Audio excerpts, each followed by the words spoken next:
Pode ser, queridos. Amém. Vamos orar para a gente começar? Pai, nós te damos graças, Senhor, por esta oportunidade que nos é dada de estarmos reunidos aqui na tua casa para aprendermos da tua palavra.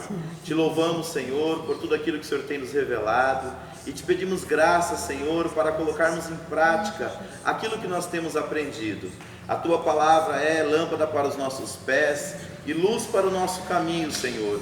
Ilumina, Senhor, as nossas decisões e escolhas, e que tudo que façamos, Senhor, seja para a honra, seja para a glória, seja para o louvor do teu nome. É o que nós te pedimos, Pai, e já te agradecemos no nome de Jesus. Amém. Queridos, vamos lá. A gente vai começar a estudar hoje o segundo módulo do curso, que é liderança cristã e a Bíblia. Nós vamos estudar algumas das doutrinas fundamentais da nossa fé. Eu ainda estava conversando com o pastor aqui agora há pouco sobre essa questão, né?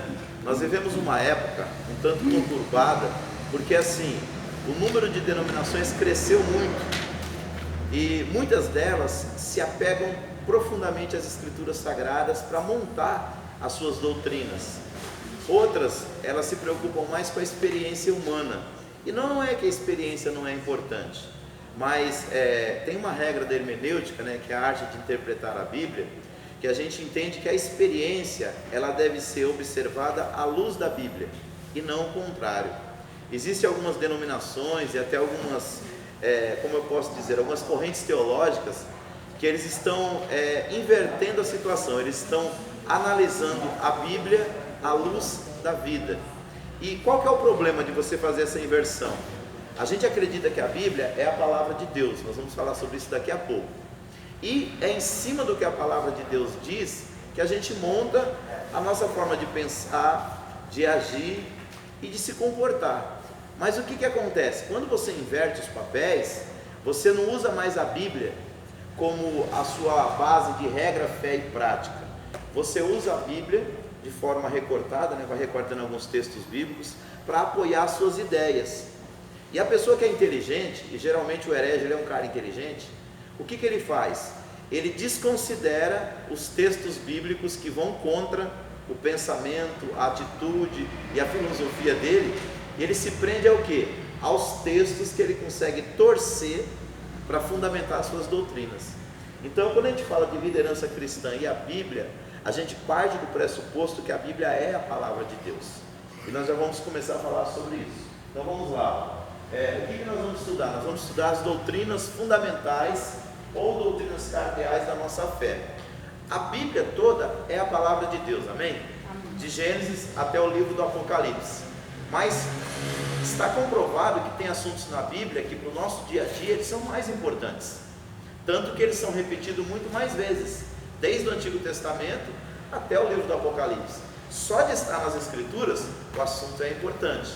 Mas tem alguns assuntos que pela repetição, repetido pelos patriarcas, repetido pelos profetas, repetido pelos evangelistas, repetido pelos apóstolos, essa repetição demonstra para nós que esse assunto é mais importante, certo? Não é que o outro não é importante. Tudo que está na Bíblia é importante, se não fosse importante não estaria lá, certo? Mas tem assuntos que são muito mais importantes, porque esses assuntos eles guiam, eles norteiam a nossa fé. Então vamos lá, a Igreja de Jesus Cristo durante esses 21 séculos, né, sempre se preocupou em transmitir aquilo que recebeu de seus líderes aos novos discípulos. Quem são os novos discípulos? São os novos convertidos, aquelas pessoas que aceitaram a fé há pouco tempo. E esses ensinamentos nós chamamos de doutrinas fundamentais das Escrituras. Então é aquilo que eu falei, tem alguns assuntos que sim, eles vão ser mais citados, ensinados, eles vão ser mais, digamos assim, definitivos na conduta da nossa vida cristã. Outra coisa, o que é doutrina? Quando nós falamos de doutrina, as pessoas que são mais antigas entendiam doutrina como usos e costumes. E isso durante muito tempo era uma realidade na cabeça de quase toda a cristandade evangélica brasileira, porque em outros países isso nunca foi doutrina, mas a igreja brasileira ela foi ensinada assim durante muitos anos.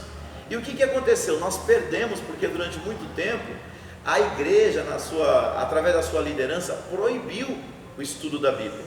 A ideia disso aqui, de seminário teológico, de escola de educação teológica, de formação teológica de obreiro, é algo novo comparado com o evangelho no Brasil. Se você for procurar, você vai ver que os seminários dentro da Assembleia de Deus têm 50 anos. Antes disso, quem estudava a Bíblia? Eram os batistas, eram os metodistas, eram os presbiterianos.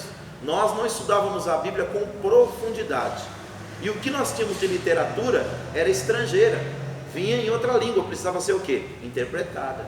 Então, quando a igreja brasileira se despertou para a necessidade de estudar a Bíblia com profundidade, ela começou a se preocupar com duas coisas. Primeiro, interpretar a Bíblia. Segundo, aplicar a Bíblia. Então ela começou a perceber que doutrina não é algo exterior para a vida do homem, mas é algo que modela o homem de dentro para fora. Lógico, uma boa doutrina bíblica, ela vai gerar bons costumes, mas não pode ser o contrário. A gente não pode substituir as doutrinas fundamentais das Escrituras Sagradas por usos e costumes, porque senão vai se cumprir aquilo que diz a Bíblia lá no capítulo 23 de Mateus. Nós vamos colocar sobre as pessoas um fardo religioso mais pesado do que elas podem carregar. Talvez eu e você que já nascemos nesse meio até suporte, mas e os nossos filhos? E os nossos netos? Eles vão conseguir fazer a distinção entre o que é doutrina e o que é costume se a gente não ensinar? Então, quando eu falo de doutrina bíblica, aqui eu me refiro, nós estamos nos referindo aos ensinamentos dos patriarcas, profetas, apóstolos e do próprio Cristo, que nos vem sendo transmitido de forma oral, através de palavras, ou de forma escrita. Isso nós chamamos de doutrinas, ou seja, os princípios que norteiam a nossa fé, baseado nas Escrituras Sagradas. Deu para compreender? Tem som? Tá ligado. Som. Opa, melhorou. Se eu não forço muita garganta. Então o que nós vamos aprender? Nós vamos aprender sobre as doutrinas principais que norteiam a nossa fé. Ou seja, são aqueles ensinamentos que estão inseridos na Bíblia, que são definitivos para definir quem nós somos, em quem nós cremos e quem é Deus para nós. Certo? O pessoal já pegou o material? Qual foi o irmão Pedro? Já está aí na mão? Então, maravilha. Vai acompanhando aí com a gente. Então, continuando. Deixa eu colocar aqui, esse é o bloco das 10 principais doutrinas. Nesse material aí, nós vamos estudar 4. Mas esse material todo aqui são 10 doutrinas fundamentais que norteiam a nossa fé. Primeiro, a doutrina das Escrituras. Nós vamos aprender o que é a Bíblia, quem a inspirou, quanto tempo levou para ser escrito, com qual objetivo. Enfim, nós vamos estudar como primeira doutrina a doutrina das Escrituras. Depois, nós estudaremos a doutrina de Deus, de Cristo e do Espírito Santo.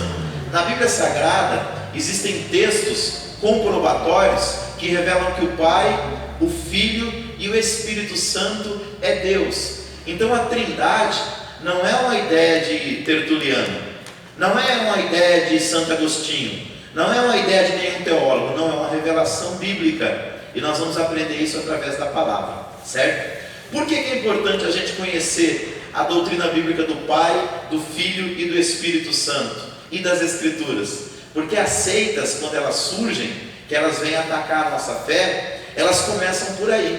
Primeiro colocando em dúvida quem é Deus. Não o Deus que eles estão pregando, mas o Deus da Bíblia. Segundo lugar, eles tentam colocar para a gente que a interpretação que a gente tem da Bíblia é errada.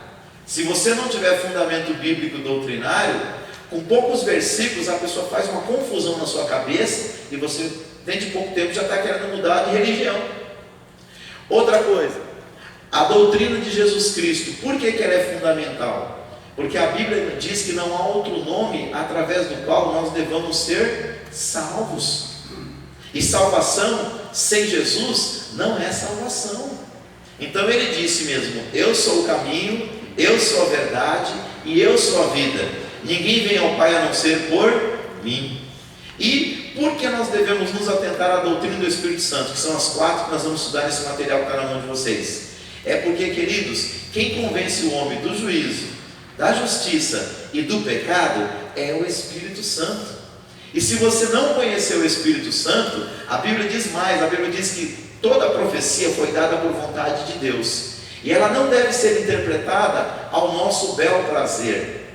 Antes, o Espírito Santo, aquele que inspirou as Escrituras, é aquele que inspira também a sua correta interpretação.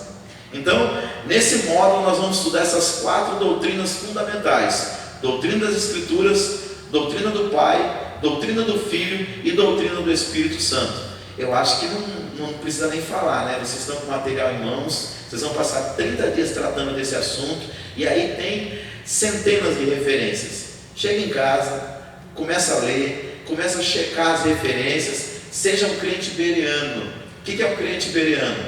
Paulo disse que havia uma igreja onde ele pregou e ele ensinou, que ele louvou esta igreja, ele elogiou ela mais do que as outras. Por quê? Nas outras igrejas, onde ele chegava, que ele pregava, todo mundo sabia quem era Paulo. Então Paulo estava falando e eles estavam o quê? Ouvindo, praticando o que Paulo ensinou. Quando ele chegou na cidade de Beré, ele percebeu uma coisa diferente. Os bereanos, enquanto Paulo estava pregando, eu acho que eles eram assembleianos, as pessoas estavam checando na Bíblia se aquilo que ele estava falando era verdade, checando nas Escrituras do Antigo Testamento que eles tinham na mão, era a Bíblia que eles liam, as Escrituras do Antigo Testamento, os 39 livros que nós temos hoje. Eles iam lendo ali na Torá e vendo se aquilo que Paulo estava falando tinha fundamento bíblico. Queridos, nesse sentido nós precisamos aprender a ser crentes bereanos. Quem lidera então, nem se fala. Por quê? Você está guiando outras pessoas. Então quando você guia as pessoas pela palavra, você constrói na igreja uma geração de crentes maduros, de crentes com vida cristã sólida, de crentes fundamentados na palavra de Deus. Como diz Paulo para Timóteo lá em 2,15 da sua segunda epístola, ele diz assim, procura apresentar-te diante de Deus como obreiro o quê? Aprovado. E o que é um obreiro aprovado? É aquele que não tem do que se envergonhar, mas que maneja bem o quê? A palavra da verdade. Então isso é muito importante. Então vamos lá, nós vamos estudar os ensinamentos bíblicos e os agrupamentos, e os agruparemos em tópicos ou temas. Então o primeiro vai ser as doutrinas referente às Escrituras Sagradas, mas depois nós vamos para outro tópico, que é Deus Pai, depois Deus Filho e depois Deus Espírito Santo. É esse o objetivo desse trabalho: tornar você conhecedor das principais doutrinas da nossa fé. Isso de duas formas: de forma organizada e sistemática. Por que é importante você conhecer a Bíblia de forma organizada e sistemática? Queridos, muitos de nós, durante muito tempo, eu acredito que eu já fiz isso lá no passado, antes de estudar, e talvez você faça até hoje, a gente gosta de tirar uma palavra, né? A gente fecha o olho, ora e Deus, dá uma palavra para mim. Isso a gente conhece como teologia do dedão, né? A gente põe o dedão e diz, fala Deus. E ali a gente escolhe aquele texto bíblico, lê e fica tentando assimilar aquilo que está ali com a nossa vida. Se você abre e sai na genealogia, você fecha, não, Deus não falou ainda. Não é assim? Aí se você abre e sai um texto que você não entende nada, não, Deus não falou ainda. E ali você vai, até Deus falar. Meus irmãos, eu já fiz isso. Tem um monte de gente que faz isso. Agora, isso é conhecer as Escrituras? Não, irmãos. Jesus falou para um grupo de homens que conheciam as Escrituras com profundidade. Ele disse assim, examinais as Escrituras, porque cuidais ter nela a vida eterna, e são elas que de mim testificam.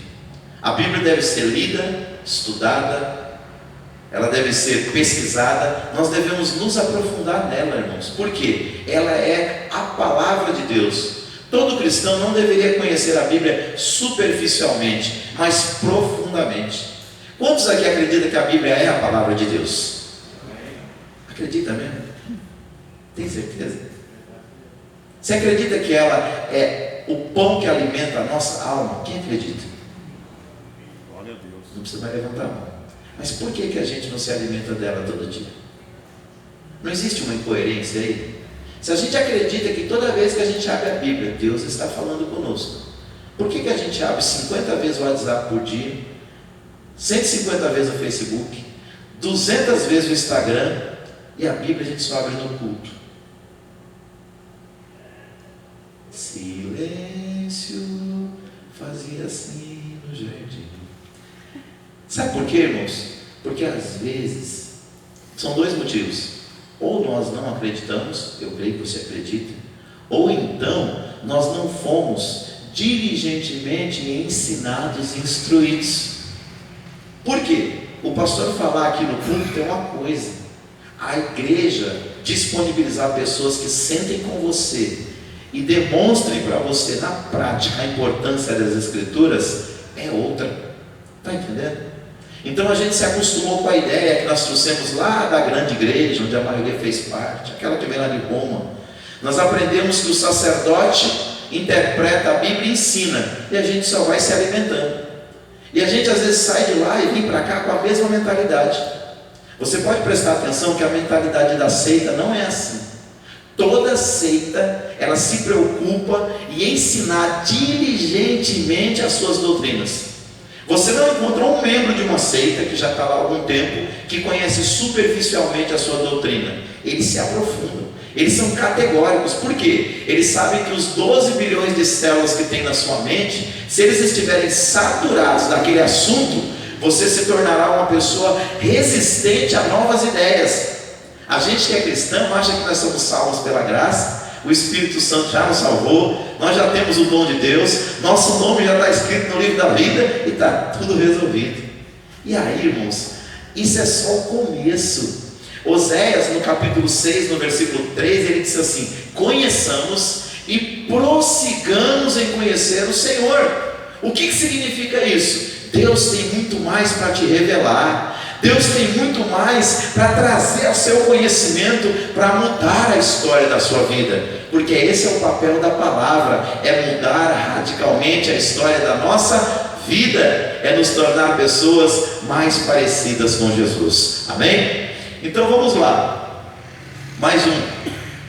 As doutrinas básicas da Bíblia. A palavra doutrina significa o quê? Diga comigo. 1, 2, 3. Ensino ou instrução. Então podemos definir doutrinas como sendo a soma de todas as passagens da Bíblia acerca de um determinado tema. Ou seja, quando você estuda a Bíblia de forma sistemática e organizada, você não pega um versículo das Escrituras tão somente e simplesmente tenta adivinhar o significado daquilo. Não. Digamos que você vai estudar sobre a palavra coração. Você vai pegar a Bíblia e vai começar a ler os textos bíblicos que falam sobre o coração. E você não vai encontrar uma dezena de textos, você vai encontrar centenas.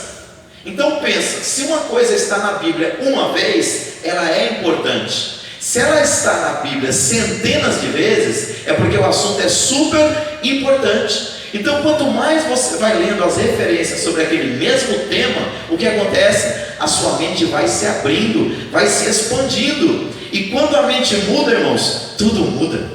Nós somos aquilo que nós aprendemos.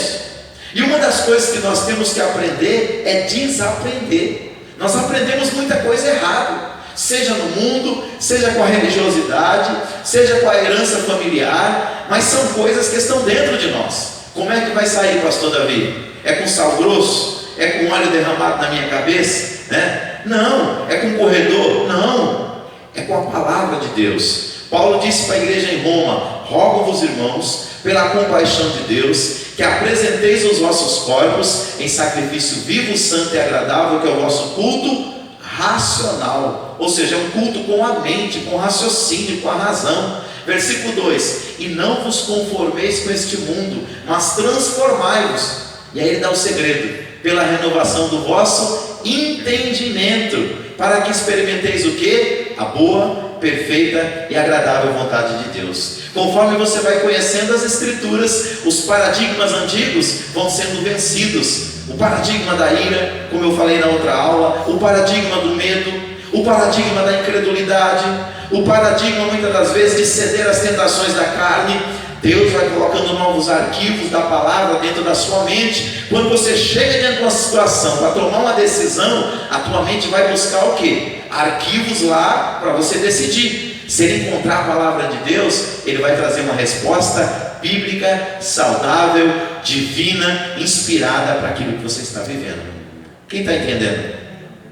Então, continuando lá. Quando nós estudamos uma doutrina bíblica, nós consideramos não apenas um versículo isolado, nós consideramos tudo que a Escritura diz sobre aquele assunto. Então você vai ver aí na apostila muitas referências bíblicas sobre o mesmo tema. Por quê? Gente, deixa eu falar uma coisa para vocês, não se ofendam comigo, mas quem é preguiçoso nunca vai conhecer a vontade de Deus. Porque a vontade de Deus é sempre que a gente caminhe mais uma milha, porque Deus sempre tem algo a mais para revelar. Então, por que tem muito psicólogo aí, muito psicanalista que está receitando ler a Bíblia para as pessoas que estão com insônia? Porque tem muita gente que ele fala que ele começa a ler a Bíblia e dá sono. Toma diazepam, não dá sono. Toma Rivotril, não dá sono. Toma remédio para depressão, não dá sono. Começa a ler a Bíblia. Por quê, irmãos? Porque o assunto não é interessante para nós. Mas a partir do momento que você começar a conhecer Deus, as Escrituras, a palavra, os seus mistérios, você vai perder o sono quando você estiver lendo a Bíblia. Já teve vezes que eu varei a madrugada porque eu estava tão desejoso de entender aquilo que eu queria buscar de Deus, e Deus vai trazendo mais, quando você menos imagina, o sol está raiando, e a mulher está dizendo, vem dormir não? Eu já vou bem, eu já vou. Sabe o que é isso? É a sede que Deus quer colocar no nosso coração da palavra dele, para que a gente cresça em graça e em conhecimento. Então, a tradição religiosa não é doutrina, é aquilo que nós aprendemos. Antigamente, quando se falava de culto de doutrina, fechava-se até a porta para as pessoas que não eram crentes não entrar. Era assim ou não era? O pecador, entre aspas, a pessoa que não era crente, ele só podia vir no culto da quinta e no domingo. Culto de oração e culto de doutrina, ele não podia entrar. Por quê? A gente sabia que o sarrafo ia comer solto. Na verdade, muitas das vezes eram cultos de ensinamento, mas muitas vezes era apenas culto para falar de roupa, de cabelo, de barba, de bigode, de usos e costumes. Gente, a palavra de Deus, a doutrina bíblica não é uso e costume. Ela até pode gerar um bom costume, mas ela não é a base para a nossa fé. A base para a nossa fé é aquilo que está escrito na palavra de Deus, que molda o nosso caráter e vale para todos os tempos e em todos os lugares. Então, muitas pessoas evitam abordar estes assuntos por haver muita confusão entre a palavra doutrina e as tradições e dogmas de diferentes igrejas ou religiões. Muitas vezes se valoriza mais as tradições ao ponto de colocá-las como que existe de mais santo e que tem se tornado tropeço, levando pessoas a pensar: é impossível cumprir todas essas regras, nunca conseguirei agradar a Deus. Agora, o próprio Jesus se dirige aos fariseus assim: cegos guiando cegos, Mateus 15:14. Em Marcos 7:9, Jesus também afirmou: vocês têm desprezado o mandamento de Deus para observar a vossa tradição. Paulo afirma categoricamente em Colossenses 2:8 que as tradições são tradições de homens. Agora presta atenção nessa frase aqui, quem pode ler comigo? 1, 2, 3. A tradição é válida desde que não se oponha às escrituras sagradas. O que significa isso? Não tem problema nenhum nos usos e costumes, irmãos, desde que isso não seja um impedimento para a pessoa chegar até Deus. O que eu estou querendo dizer com isso? Muitas das vezes a gente diz: se você não entrar por esse caminho aqui, dessa doutrina, você não vai para o céu. Irmãos, eu não posso colocar sobre as costas das pessoas um fardo que nem Jesus colocou. Entenda, toda igreja tem os seus costumes, toda igreja tem as suas normas, toda igreja tem as suas regras, toda igreja tem os seus protocolos. Isso deve ser respeitado. Se eu congrego numa igreja, eu devo respeitar os protocolos que existem ali. Só que eu não posso ensinar para as pessoas que se ela não cumprir o protocolo da minha denominação, ela não vai para o céu. Você está vendo a distinção? Então a gente tem que compreender isso. Por exemplo, eu sou da Assembleia de Deus. A Assembleia de Deus tem várias doutrinas, vamos fazer a distinção, vários costumes que outras denominações não têm. Agora, não é porque nós guardamos esses costumes que nós somos salvos. Não. Efésios capítulo 2, versículo 8 e 9. Pela graça sois salvos, por intermédio da fé, e isso não vem de vós, é um presente de Deus, não vem das obras, para que ninguém se glorie. Então os nossos costumes, nós temos eles e nós os valorizamos, não temos nada contra quem tem seus costumes. Agora nós não podemos impor isso para as pessoas, dizendo que esse é o caminho da salvação, está entendendo? Isso gera confusão na cabeça das pessoas.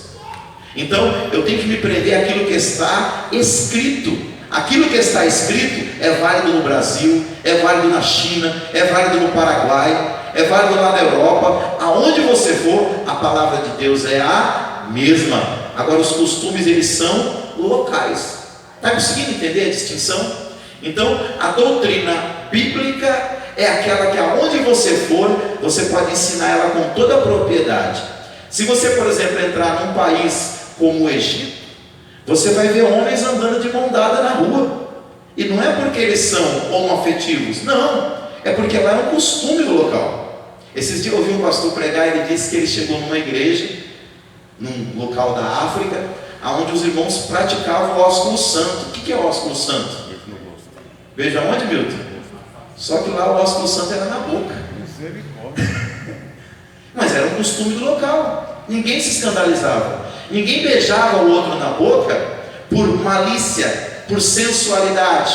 Era um costume do local. E aí, quando chega um determinado momento do culto, o povo começa o quê? Se cumprimentar com o ósculo santo. O pastor já ficou meio arredio, né? Brasileiro, nordestino. Daqui a pouco lá vem um irmão de lá marchando na direção dele para dar um ósculo santo nele. Falei, Jesus, me socorre. Aí ele praticou, né, a regra do 1,5 m, né, 1,20 m, né? Na hora que o irmão chegou para ele para dar um ósculo santo, ele, Pai do Senhor. Aí o irmão pegou na mão dele e queria chegar mais perto e Deus te abençoe. Jesus te ama. Aí o irmão entendeu que ele não ia aceitar o ósculo santo nos lábios dele, como ele fez com todo mundo. O irmão entendeu e desceu. Irmãos, é costume do local. A congregação cristã usa o beijo em homem até hoje. Mas é na boca, né? Não. Na boca não. Chega, Na boca dá uma não. abraçada, tá no rosto. E aí, João? Então, João, queremos... E gente, não tem problema nenhum, é um costume. Tanto que em algumas igrejas do Novo Testamento, pode prestar atenção, em algumas Paulo fala isso, ele fala, saudai-vos uns aos outros com o ósculo santo, ou seja, um beijo na face. Eu, desde criança, eu sempre beijei o meu avô, minha avó, minha mãe, os meus filhos no rosto. Não tem nada de imoral nisso. Agora, gente, é um costume nosso. Tem outras culturas que isso seria o quê? Algo abominável.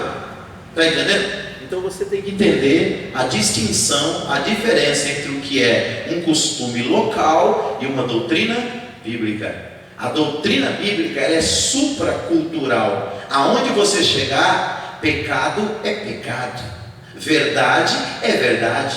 E esse é o problema dessa sociedade pós-moderna, porque eles querem vamos dizer assim, eles querem desmontar o sistema absoluto de crença e valores. Aquilo que durante a vida inteira foi verdade, eles agora questionam e colocam como se não fosse verdade.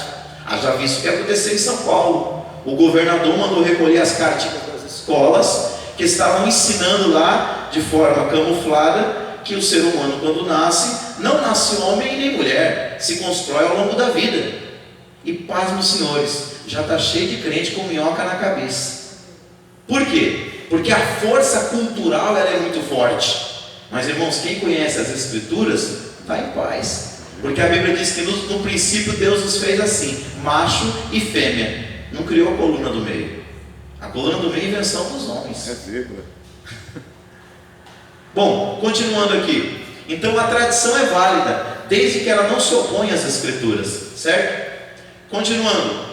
Tradições religiosas nunca irão produzir mudanças no interior das pessoas. Metodologias, estratégias, preferências pessoais e sistemas de trabalho podem e devem ser mudados e ajustados com o passar do tempo. Porém, presta atenção nisso aqui, verdades doutrinárias descritas nas Escrituras Sagradas, diga comigo, jamais devem mudar. Irmãos, o que era pecado lá no início da criação, continua sendo pecado hoje.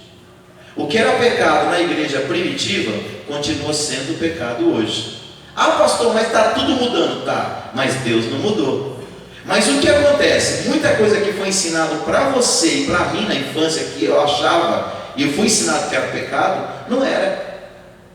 Quantos líderes de 30, 40 anos atrás que excluíram membros da sua igreja por causa da televisão? E hoje você chega na casa dele, tem uma na sala, tem uma no quarto, tem uma na lavanderia, se brincar tem até uma no banheiro. Mas por que ele excluía? Porque ele foi ensinado assim, e ele teve que desaprender para aprender. Está entendendo? Então tem hora que a gente tem que abrir a mente, queridos. Nós temos a mente de Cristo. Não vai pelo que o pastor Davi está falando, não vai pelas escrituras. Leia a Bíblia, pega as referências que estão aí. Vai ser as escrituras sagradas que vai trazer luz sobre a tua vida. E aí eu me apego ao que Jesus falou em João capítulo 8, versículo 32. E conhecereis a verdade, e a verdade vos libertará. Por que tem tanta gente caindo aí nas garras das seitas? Porque não conhece a verdade. Se conhecer a verdade da palavra de Deus, abandona a seita no outro dia. Tem seita aí que ensina, e eu dou aula de heresiologia, eu falo sobre isso, que quando você comete um pecado que eles consideram ser para a morte, ele se desliga do rol de membro e proíbe a família de conversar com a pessoa. Ou seja, imagina uma igreja ensinando que você que é pai não pode mais falar com seu filho, porque você foi desassociado, porque você foi excluído da organização. Isso é terrível, mas eles ensinam isso. Mas aceita isso quem não conhece a palavra de Deus. Então, os pilares da reforma protestante, lá de 1517, lá de Martim Lutero, dizia que nós devemos apegar só a Bíblia, só a graça, só a fé, só Cristo, e que tudo seja feito para a glória de Deus. Isso são pilares da reforma protestante, e devem ser pilares da nossa vida cristã. Então, conheça Jesus mais. Pois Jesus também falou no versículo 36 do mesmo capítulo 8 de João: se pois o Filho vos libertar, verdadeiramente sereis livres. Queridos, Einstein disse isso. Ele falou assim: a mente expandida, ela nunca mais volta para o seu tamanho original. Você aprendeu, meu amigo, a não ser que deu uma amnésia em você, a não ser que deu um mal de Parkinson em você, mas se sua mente estiver boa, o corpo pode estar destruído. A mente estando funcionando, ninguém te escraviza mais, certo? E é o que Mahatma Gandhi disse, o grande libertador da Índia. Ele falou assim: ninguém vai andar montado em cima de você se você não andar encurvado. A religiosidade te encurva, a Bíblia não. A Bíblia te ensina a andar de pé, olhando para Jesus, autor e consumador da fé. Amém? Então, Deus está nos levando a praticar e ensinar de maneira equilibrada e sólida verdades absolutas